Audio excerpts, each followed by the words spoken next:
Hi every one, welcome to global short and academy. இந்த வீடியோவில் Tamil short and senior examination first paper எப்படி நடந்துச்சு அப்படின்றத நம்ம வந்து பார்க்க போகிறோம். இதுக்கு முன்னாடி வீடியோவில் வந்து பார்த்தீங்கன்னா தமிழ் ஷார்ட் அண்ட் ஜூனியரும் Tamil short and senior second paper எப்படி நடந்துச்சு அப்படின்னு சொல்லிட்டு ரிவ்யூ வந்து போட்டிருப்போம். இந்த வீடியோவில் வந்து ஃபஸ்ட் பேப்பரை வந்து பார்க்கலாம். தெரிஞ்சிருக்கும் உங்களுக்கு, ஒரு மேம் தான் வந்து டிக்டேஷன் வந்து கொடுத்துருக்காங்க. அவங்க வாசித்த விதம் வந்து பார்த்திங்கன்னா ரொம்ப சூப்பராக வந்து இல்லை, மேல் வாய்ஸ் மாதிரி இல்லைனாலுமே வந்து ஓகேவாக வாசிச்சிருக்காங்க அப்படின்ற மாதிரி தான் வந்து நிறைய ஸ்டூடெண்ட்ஸ் வந்து ஃபீட்பேக் வந்து கொடுத்தாங்க என்கிட்ட.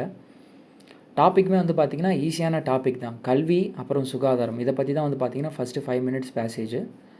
தென் லெட்டர் வந்து பார்த்திங்கன்னா ஒரு வணிக கடிதம் எப்போவுமே போல். ஆனால் அந்த ஃபஸ்ட்டு 5 minutes பேசேஜ் வந்து பார்த்திங்கன்னா எழுதுறதுக்கு வந்து இதுவாக இல்லை, நடுவில் பழமொழிலாம் வேறு வந்துச்சு அப்படின்ற மாதிரி சொன்னாங்க. கல்வி சுகாதாரம், அந்த காலத்தில் கல்வி கற்றவர்களோட நிலை எப்படி இருந்துச்சு, இப்போ கல்வி கற்றவங்களுடைய நிலைமை எப்படி இருக்குது, அதுக்கப்புறமா வந்து அந்த காலத்தில் வந்து இப்படி இருந்துச்சு, இப்போ கல்வி கற்றவர்கள் வந்து பொறியியல்லாம் வந்து படித்தவங்க வந்து பார்த்திங்கன்னா ரொம்ப படித்த வேலையை வந்து செய்ய மாட்டாங்கன்ற மாதிரிலாம் கண்டென்ட் வந்து இருந்ததாக சொன்னாங்க. அதுக்கப்புறம் நிறைய தர்ம காரியங்கள் வந்து அந்த காலத்தில் இருந்துச்சு, இப்போ வந்து அதெல்லாம் கொஞ்சம் குறைஞ்சி வந்துருந்துச்சு. அப்புறமா வந்து பார்த்திங்கன்னா சுகாதாரத்தை பற்றி 2 பழமொழிலாம் வேறு நடுவில் வந்துச்சு. சுத்தம் சோறு போடும், கந்தையானாலும் கசக்கி கட்டு அப்படின்ற மாதிரிலாம் வந்து பழமொழிலாம் வேறு வந்துச்சு அப்படின்ற மாதிரி தான் வந்து சொன்னாங்க.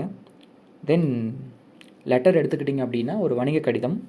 திருவாரூர் குமரன் விற்பனை நிலைய மேலாளர் தஞ்சாவூர் உமா அரிசி மண்டி உரிமையாளருக்கு 8/8/2019 தேதியிட்ட கடிதம்.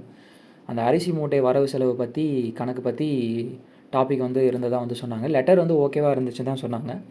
ஆனால் ஃபஸ்ட்டு அந்த 5 minutes பேசேஜ் வந்து மாட்ரேட்டாக இருந்துச்சு. தென் அவங்க படித்த விதம் வந்து பார்த்திங்கன்னா சார் வாசித்த மாதிரி இல்லை அப்படின்னு சொல்லிட்டு, யார் வாசித்தாலுமே வந்து பார்த்திங்கன்னா எதனா ஒரு குறை இருந்துக்கிட்டே தான் இருக்குது.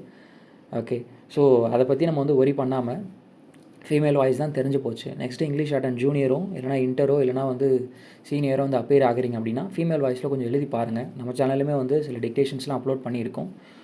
நிறைய எழுதி பார்க்கலனாலுமே ஒரு 2-3 எழுதி பாருங்கள். நாளைக்கு எக்ஸாம் வந்து பார்த்திங்கன்னா ஈஸியான டாபிக்ஸ் தான் வந்து வரப்போகுது, சரிங்களா? ஸோ தைரியமாக போய்ட்டு எக்ஸாம் வந்து அட்டன் பண்ணுங்கள், சரிங்களா? நம்ம அடுத்தடுத்த வீடியோவில் வந்து பார்க்கலாம். தேங்க்யூ.